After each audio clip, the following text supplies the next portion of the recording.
Welcome and thanks for joining us for this latest in the lecture series, Cultural Landscapes. Thanks too to Dr. Penny Bradshaw for inviting us to be part of the lecture programme. For this session, we will be discussing the artist Yuan-chia, who lived and worked in Cumbria for the last 28 years of his life, from 1966 to 1994. Following a broad introduction to the artist Yuan-chia, and an introduction to some of the reasons so many in the arts, not just here in Cumbria, but in many places worldwide, still hold his memory dear. And after something a little more autobiographical in recounting my own intersections with Li in the 70s and 80s, I'm going to hand over to Aaron Tan Sheng Loon, a London-based artist for whom it's my privilege to be PhD supervisor. Aaron's practice-based PhD is a response to the legacy of Yuan-chia, Li's cosmic point, and his magnum opus, the LYC Museum and Art Gallery, which for 10 years drew guests and participants, first from nearby villages, towns and cities, and within a short time, by reputation, visitors from all over Scotland, England and Wales, and eventually the attention of the world. Aaron will be speaking to the intersection of his own practice with that of Yuan-chia, and in so doing offering further insight into the works of this extraordinary artist. If we go to the Yuan-chia Foundation website, we find the following. Yuan-chia was one of the most important Chinese artists of the 20th century. He lived in China, Taiwan, Italy and Britain, and spent the last 28 years of his life at Banks, Cumbria, in North England, in a house next to Hadrian's Wall. Li had a unique kind of spiritual vision of space, which represented a fusion of the open field of 20th century Western abstract art with the Chinese tradition of summing up all phenomena in a system of simple signs. From the Henry Moore archive, we find at the LYC Museum and Art Gallery, over 10 years, Li held over 330 exhibitions, concerts and poetry readings for local and international artists, poets and musicians, and produced handmade catalogues for every exhibition from his own printing press. He supported scores of emerging artists such as Andy Goldsworthy, born 56, David Nash, born 45, Sheila Wakely, 32, and Paul Neago, born 1938. And of those handmade catalogues, the artist Joel Fisher later wrote, they had uneven printing, upside-down pages and thumbprints, an array of qualities that would make Polish printing from the same era look slick indeed. It was the worst printing I ever saw, and yet something was right about it, a kind of irrepressible living spirit, like plants growing through asphalt. Close quote. Again, from the Henry Moore archive, we find reportedly attracting some 30,000 visitors a year, the LYC Museum is also remembered as a community space that included a library, a children's room, a sculpture garden, and a small theatre. Li's childhood evidently was not easy. He was born in China in 1929 into a peasant family, and before his teenage years was given up for adoption to his aunt and her military officer husband. Following his death, Li then attended a succession of orphanages which saw him through his adolescence. In 1949, following the nationalist defeat by the communist forces, he was part of the exodus to Taiwan, where he finished his education in a special school for the children of the military. He attended the art department of a teacher training college in Taipei, and then gravitated by choice from a traditionalist art training there to study under the more radical tutelage of independent artist Li Chengsheng, who had an immensely liberating effect on Li and his fellow students' artistic development. Li came to this country in 1966 via Italy, where he had lived from 1962. He was already well known in certain artist circles before he arrived in Cumbria, and during his sojourn in Italy and later London, his impact as an innovator and artist of integrity was sufficient to ensure his inclusion in the seminal exhibition The Other Story, Afro-Asian Artists in Post-War Britain, at the Hayward Gallery in 1990. This is an exhibition curated by Rashid Areen. But our focus here is on Cumbria, and as significant as any of his achievements as an artist was the LYC Museum and Art Gallery. In 2022, next year, it will be 50 years since the inception of the LYC Art Gallery and Museum, and the anniversary is a reminder of how remarkably prescient Li's vision of a socially oriented centre for the galvanisation and promotion of arts activity was forged decades before, for example, any widespread use of the coinage participatory art or a relational aesthetics discourse. And yet, in many ways, this is what it was, and increasingly, as we've grown used to these terms, for those familiar with Li's museum or lucky enough to have known it firsthand, we experience in them a kind of déjà vu, directly traceable to the LYC, and those very heady and uplifting times where every first Saturday of every month the unexpected could be relied upon to happen. The dynamics of the stranger and guest-turned-host within a rural setting, where transcultural migrancy is particularly unusual, are of key importance to any insight regarding the success of Li's initiative. And when we consider this in light of our theme here, of cultural landscapes, there was indeed something remarkable about what the cultural landscape of Cumbria and the borders offered Li, and in turn the indelible mark he went on to make upon it. Clearly the openness of the host and his encouragement of creativity of all kinds across all age groups and demographics that made this symbiosis and growth both possible and attractive to artists already working on an international stage was a very special achievement. The special circumstances and qualities that were mobilised in Li's project, if we can better understand them, might still inform future successful, both temporary and more lasting, culturally diverse and participatory initiatives in this and other non-urban regions. So what was it that made the gallery so special? In 1972, I was an art student. I actually did my foundation course that year at Carlisle College of Art and Design, a legacy institution of what is now the Institute of the Arts and part of the University of Cumbria. I heard of the new gallery on the wall, and the first reports seemed odd, almost mythic. A Chinese artist and friend of artist Winifred Nicholson, who lived close by, had started up a gallery. It was Winifred, whose family has ancient connections in Cumbria, and who'd been introduced to Li by his friend Nick Sawyer, who helped him acquire the building that was to become his museum. One can say with confidence that Winifred was very much a strong presence and constituent of the cultural landscape in North Cumbria at this time, having been living and painting back here since her divorce from Ben Nicholson in 1938. Her significance as an artist was appreciated increasingly during her lifetime, and exponentially so since her death in 1981. She is often now referred to as one of the leading British 20th century modern artists. A fiercely idiosyncratic painter with an unmistakable, though often copied, style. She had lived in Paris in the 30s, where she'd mixed in circles including Mondrian, Picasso, Giacometti, and many others. Despite this lofty art company, curiously she too always seemed to eschew elitism, certainly in respect of where she exhibited her work, which I recall had a pretty regular showing in the annual summer exhibition at Tully House Art Gallery. So her association with this new artist and his enterprise on the wall piqued a lot of interest. Now, I actually can't remember personally whether I visited before I finished the foundation course at Carlisle and went on to study fine art at Sunderland.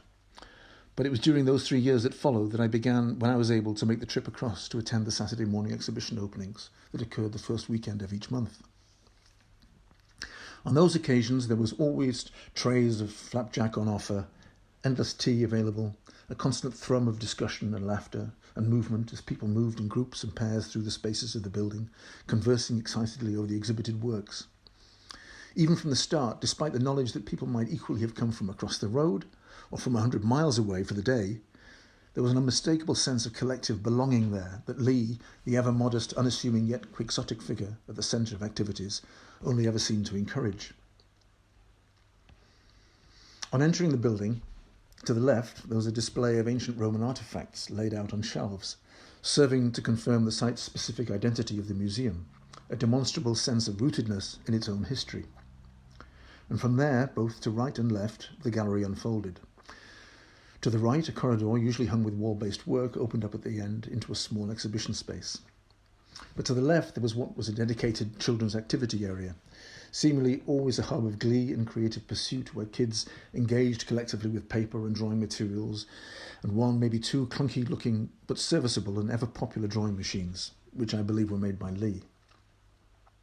And in this unlikely and delightfully unruly setting, an absolute peach of a work, an exquisite op and kinetic piece by Venezuelan artist Jesus Rafael Soto, glazed and hung delicately on the wall opposite the windows. Invariably, Winifred herself would be there, seated and watching over proceedings, usually with her daughter Kate, a painter also, by her side. Another exhibition space lay beyond that room, and there were stairs leading from both rooms to the next floor, which housed the library and meeting room and another gallery space. With the passing of so many years, I get confused over the layout, not least because later on Lee, so encouraged by the success of the endeavour, virtually single-handedly was to build a new 2-storey extension, to which he also excavated a basement. At the time of building, there was a local newspaper report which promoted Lee's invitation for members and subscribers to buy a brick. So even more exhibition spaces became available for artists in the region, nationally and internationally, to exhibit their work. I remember the day of the opening to the extension. The newly finished basement was filled with people whose excited clamour drowned out the noise of fan heaters heroically battling to dry the newly painted walls. And it was a battle never really to be won, since inadvertently Lee had interrupted a natural watercourse that ran beneath the building. The opening exhibition was a series of pieces by Heinz-Dieter Piech, the appearance of which, in their soft, layered and peeling material abstraction, resonated absolutely with this fragile and precipitous environment. It was a proto-site-specific pairing of place and exhibit, again before such terms in art were mainstream. I myself installed an exhibition and showed work at LYC in the late 70s. The process was a joyous one, made all the more so by Lee's generosity and sense of fun, working as we did well into the evenings, with regular breaks for conversation and stories from the journey that brought him here.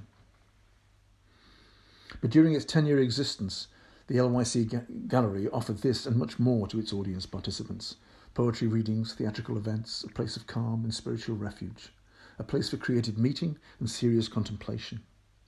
And during this time, Lee had many long-term friends and supporters, some of whom, Joy D, Lynn Curran and others, matched him in energy and their dedication to the LYC project. In 1980, I walked the length of Hadrian's Wall from Newcastle with a handful of friends in 2.5 days. Only 2 of us made it on the second day as far as Carlisle, but one of the most memorable episodes on that rather mad dash trek was the hour we spent with Lee when we dropped by the museum. Lee's friend, the artist Don Wilkinson, happened to be there, and as usual, there was good conversation and tea and biscuits. It was seemingly always Lee's intention to run the gallery for 10 years. It was an undertaking he sustained with unwavering generosity and spirit. For much of the life of the gallery, he is financially supported by the Newcastle-based Regional Arts Association, Northern Arts, and this connection strengthened the bond that an LYC developed across the span of Hadrian's Wall between artists and art events in Cumbria and Northumbria. That natural affinity and mutual interest was eroded somewhat with the Arts Council reorganisation that happened in 1990. But in the memory of many, the museum's role was pivotal in the forging of links, friendships and collaborations across the region. And probably as important to all involved was Lee's effect in creating a genuinely international hub and sense of cultural connectivity, creative interdisciplinarity and inspiration.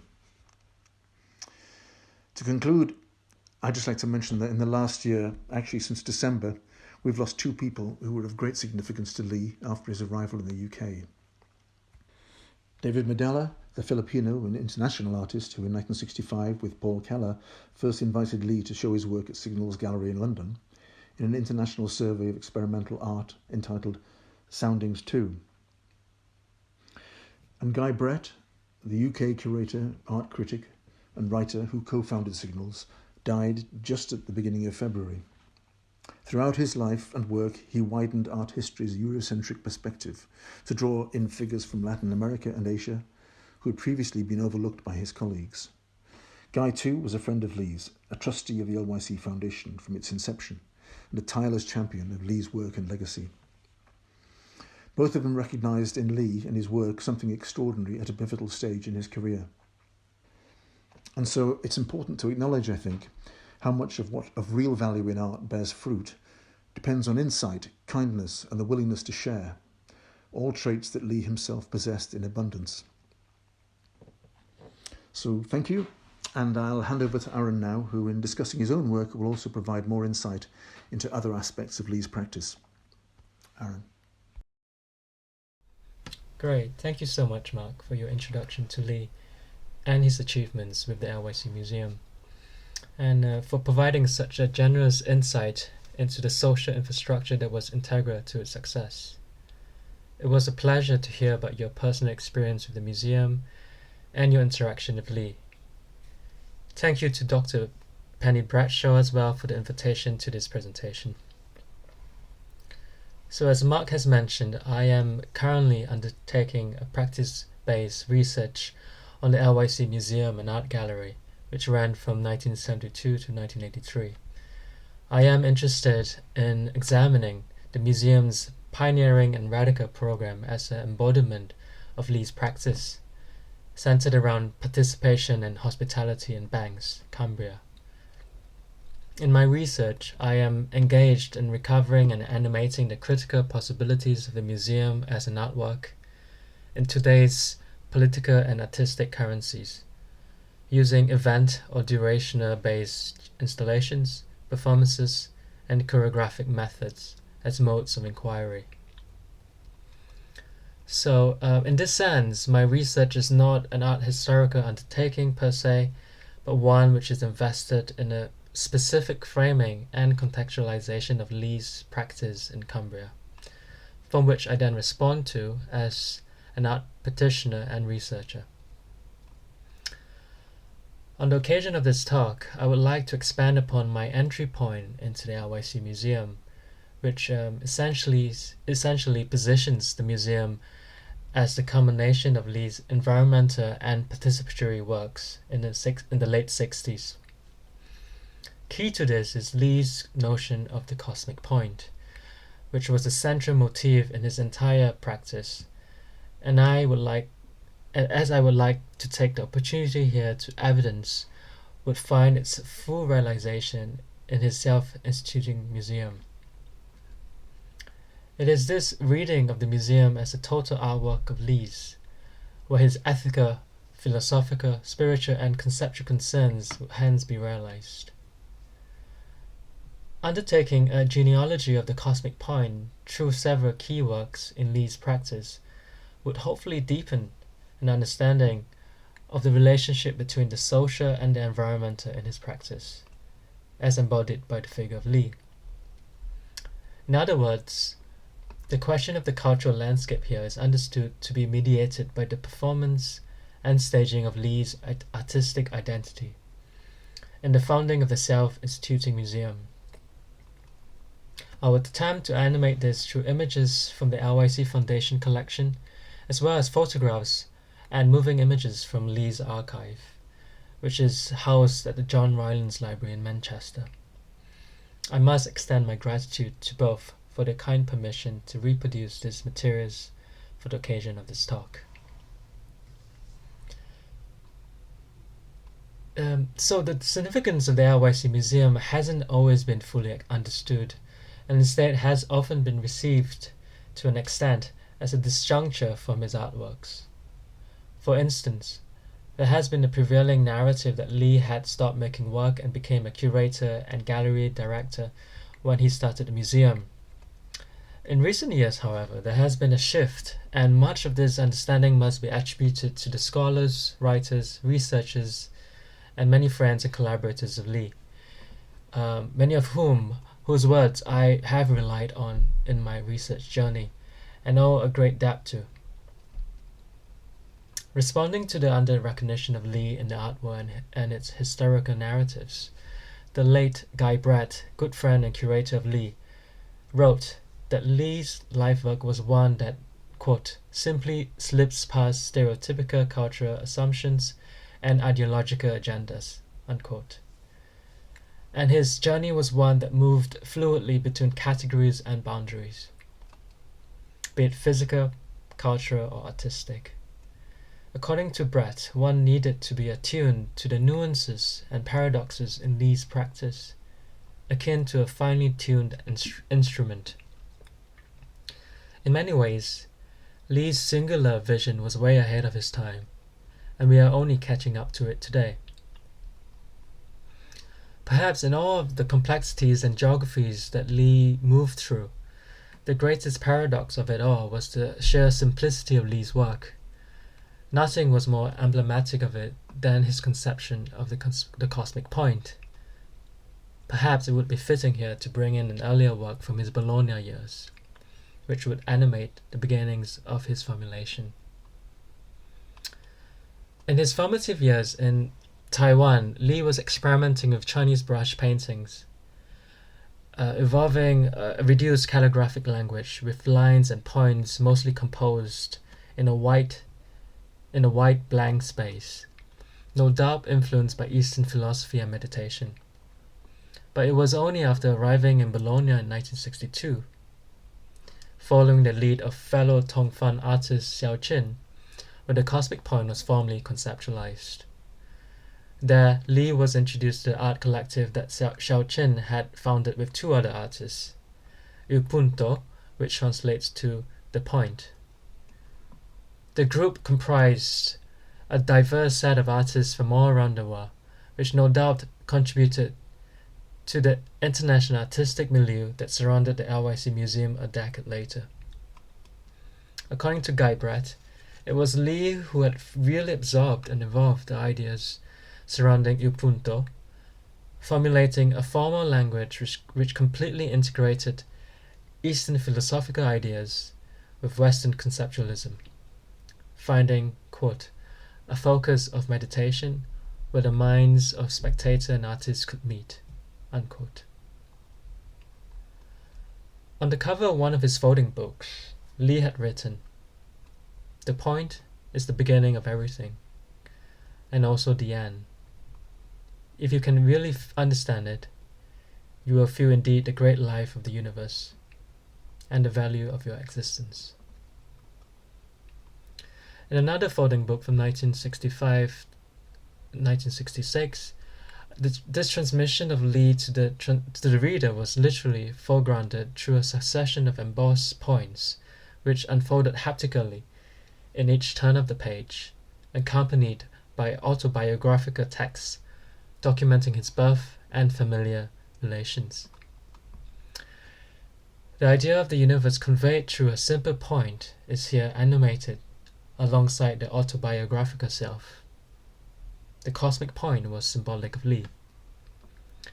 Here, the personal and the universal were fused in an affirmation of artistic creation, as well as Guy Brett states, aligning itself, quote, with the centuries-old Chinese passion for schematic compression, for bringing all things in heaven and earth into a simple system of notation, unquote.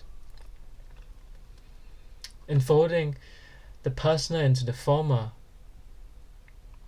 symbolism of the cosmic point, the reader was invited to be folded into it as well. Here is an example of another version of the folding book, which accordion-like structure is an early example of Li's interest in the spatial and architectural qualities of the artwork. In 1965, upon the invitation to show at the experimental and internationalist art space, Signa's Gallery, Li made the move to London and was brought in further contact with international avant-garde networks. Key proponents of the then developing art movements, such as kinetic fluxes op art, many of whom would later be invited to contribute to the inaugural exhibition at the LYC Museum. The collaborative ethos and participatory impulse circulating in this cultural milieu was evidently energizing for Li's artistic development. He started integrating exhibition spaces with movable autonomous elements, which sort of quietly and playfully modulated the spatial and temporal experience of the viewer. By this time, as Guy Brett observed, the cosmic point had assumed, quote, more of a conceptual character, losing expressiveness of the manual gesture, which is the legacy from calligraphy, and becoming more of an organizing principle, unquote. Here, the cosmic point was not an object, but a proposition about space and time. This new proposition, enacted in participatory environments such as hanging-desk toys facilitated for Lee's personal cosmology to be accessed through play and touch, a sensorial, relational, and demystifying process where, according to the writer and researcher Anna de Zeus, quote, "the artist's symbols became ours," unquote. This dynamic correlation between the environment and the participatory, as mediated through Lee, could also take on a more challenging tone, one where the invitation to participate wasn't always so direct. In 1967, invitations to his All and Nothing show at Speaker's Corner in London's Hyde Park were sent out, but Lee was conspicuously absent at the event. There were conflicting accounts as to whether this act was intentional or not, or whether he was simply too ill to come. However, what materialized was that the group in attendance were left with an artifact of his non-performance, an invitation card which was a photogram of a poem he had written for the show. "All nature is my work. All my work is nature, changing from, to from, in the night, in the afternoon, in the morning, whole I receive, whole I give away." Part manifesto, part meditation, his poem was suitably appropriate given its site at Speaker's Corner. But his non-appearance had also disrupted the rules of engagement in the most symbolic of democratic spaces, where the freedom of speech was privileged. The audience found themselves gathered together as unwitting performers, each one with the potential of possibly taking the place on the metaphorical soapbox and reciting the words of its missing author. A radical redistribution of artistic agency transmitted through the presence of Lee's absence. This performative gesture recalled Lee's earlier works on paper, where the emptiness of the blank space was foregrounded in its interaction with the simple point. But it also pointed towards Lee's increasing engagement with the social, and how it could be modulated and assimilated into an environment, which can now be read as a prefiguration of the LYC Museum.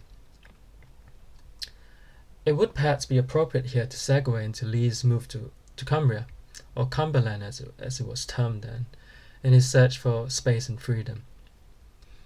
The exhibitions installed at his Boothby studio, as well as other works at that time, were marked by their total environments. Immersive clusters of hanging discs and spinning poem points were suspended from the ceiling, reflective of the Cumbrian light in Lee's trademark colors, gold, red, white, and black. Works and materials also inhabited the floor and the walls, displayed on handmade cosmic point plinths. Plastic clotheslines snaked from the installation through the window and were hung onto trees in a direct reach towards the landscape outside. Guy Brett described this installation as a, quote, "an ad hoc universe met with playfulness and poetry, and an abstract simplicity," unquote. It was during this period where he started producing his artist books, which accompanied the exhibitions, all in the standard 14 by 14 cm format. These publications would later become vital to the LYC Museum in the dissemination of the artwork as museum to its social infrastructure near and far. According to his neighbor, the artist Donald Wilkinson, Lee devoted much of his time and energy during the LYC Museum years to handprinting catalogs for each exhibition, in close collaboration with the artists. In one of these early publications, a prototype for the LYC Museum could be glimpsed. Lee had originally planned to set up an artist's workshop at Boothby, but that plan fell through. What we are left with is an image of its unrealized form, a model of a spherical studio, a proposal for a new architectural cosmic point. Alongside this image, Lee had written a landscape poem, a joyful and utopic vision evocative of the gentle rolling hills and sweeping vistas of North Cumbria.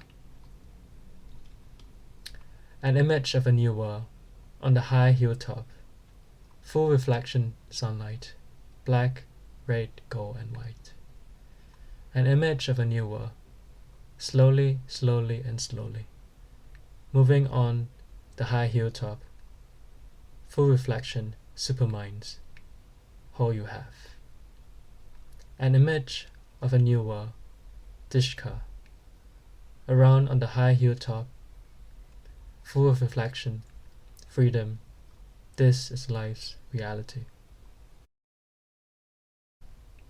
There were indeed strong parallels with Li's village in Chadong, China, and rural Cumbria, in their, quote, otherworldly, mountainous landscape, unquote, as observed by Diana Ye, an academic and scholar on Li from her field research. Read alongside his privileging of play and tactility in his immersive environments during this time, Li was perhaps in search for a lost childhood displaced between orphanages and institutions during the Sino-Japanese War, and later the Chinese Civil War. Enfolding in the self into the artwork, Li was also opening outwards to others. Indeed, the intersection of the cosmological and the ethical was central to his engagement with the cultural landscape. Another section of the same Boothby catalogue affirmed his commitment to what he termed as toy art, and his wish for an art space that would encourage this tactile connection to movement and freedom, a sense which was denied from most conventional art institutions.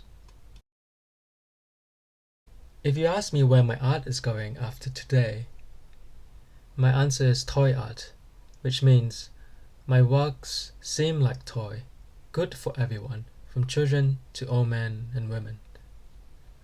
My work is very simple and yet has many possibilities, so this means you can play and recreate anywhere at any time.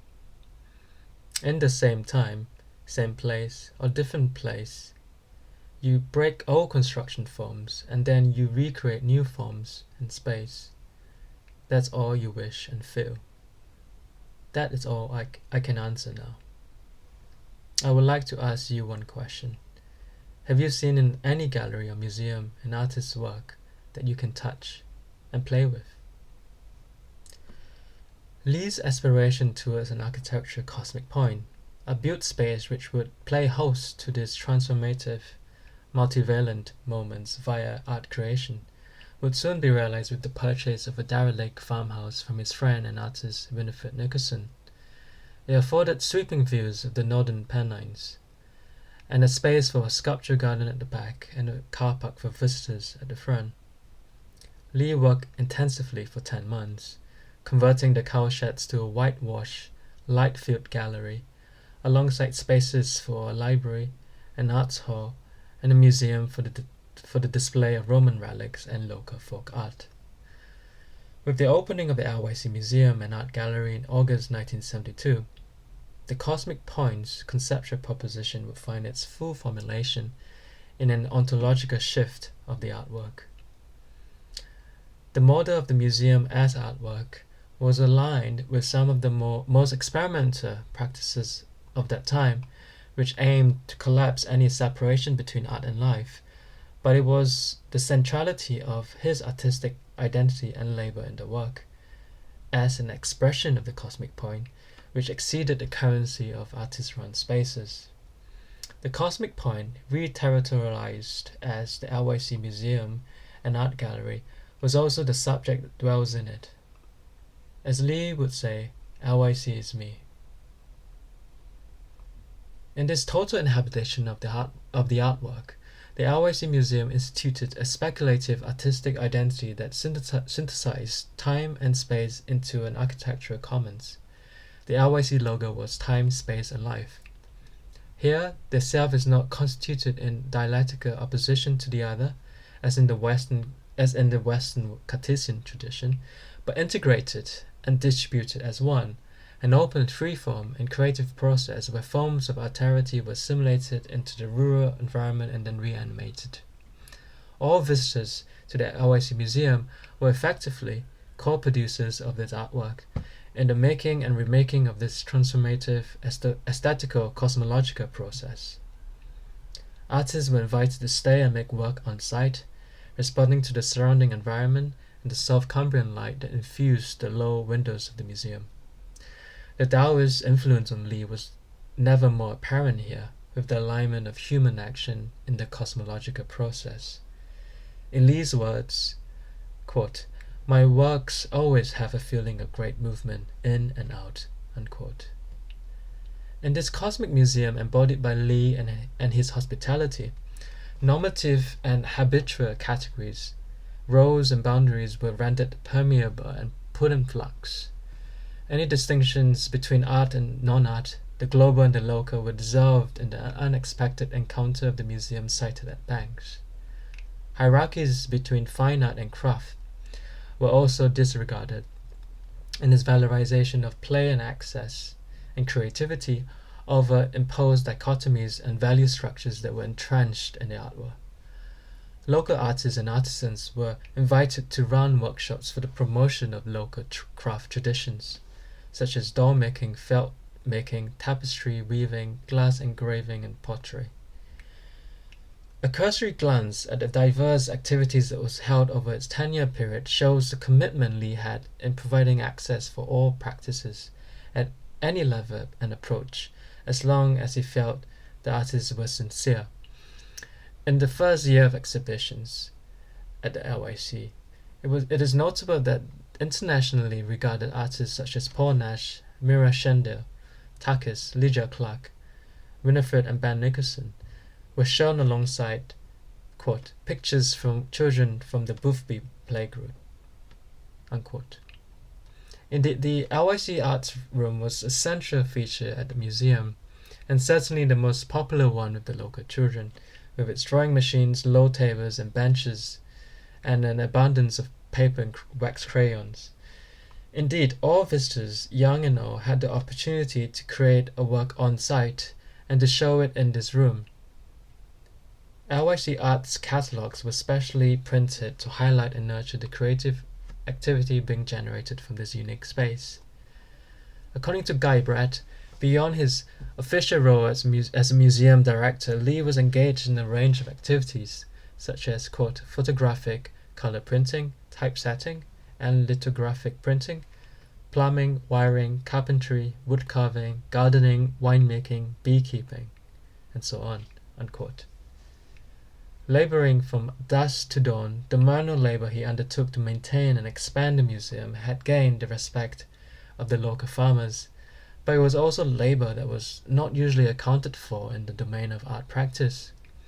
Lee's cosmic point was not an abstract philosophical idea, but one that was rooted in a materialist practice that was literally dug from ground up. Quote, "His universe is as much the dirt beneath our feet as is scanned and graphed interplanetary space," unquote.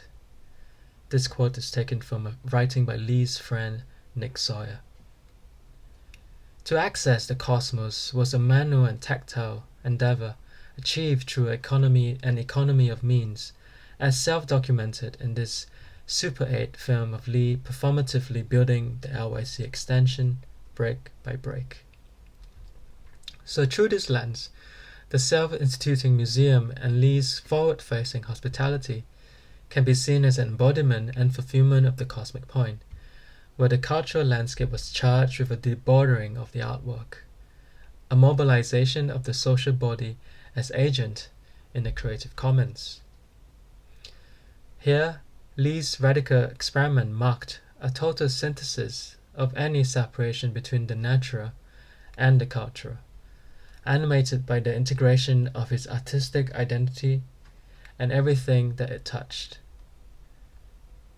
All that might have been regarded as peripheral, the migrant in the remote hamlet, instead became the hub of artistic endeavor. Lee's cosmic museum, in imagining and enacting the forms in which a radical museum could be, is especially prescient given the profound crises and challenges that we face today. It would be appropriate here to turn, by way of concluding, to the contemporary relevance of the LYC Museum with a brief introduction to my research approach. As Mark has mentioned earlier, the political conditions and the relations of production and reception of art have changed drastically since the founding of the LYC Museum. As curator, writer, and researcher Hamad Nassar succinctly puts, the LYC Museum was, quote, an example of social practice before such a thing was named and tamed, unquote. From the 1990s, the artistic orientation towards social and community-based practices has intensified at a global pace, no longer isolated to the radical practices of the avant-garde. This so-called emancipatory social relations promoted in the participatory aesthetic have been questioned by theorists such as Claire Bishop, where these relations are seen as symptomatic of neoliberal governmentality, aligned with the erosion of the welfare state and collapse of the global left in 1989. In the UK context, according to Bishop, the instrumentalization of these practices under New Labour was used as a soft type of social engineering, which encourages self-administration and compliance, quote, in the face of erosion of public services, unquote. In the last decade of austerity under the Conservatives, socially engaged artworks have become the status quo for publicly funded museums and art institutions. An institutionalization of social practice which stands in stark contrast to the resolutely anti-bureaucratic model of the LYC Museum. Considered under these developments, my practice-led research is not an attempt to restage or reconstitute this model of the LYC, but to interrogate what the post-LYC effect might be and how it can be critically engaged. What are the new configurations that may arise through a correspondence with the figure of Lee and his museum? How can relations of authorship and hospitality be unsettled and redistributed, and what are the temporal and spatial structures that can play host to processes of debauchery? In this sense, it is not so much how we can address the historical model of the LYC Museum, but how it can address us today in the afterlives of its materials, actions, and gestures. On this note, I will end here with one of Lee's photographic works executed in the period after the closure of the LYC Museum. The backward-facing host composed amidst his garden, reverberating with an intense being. Thank you.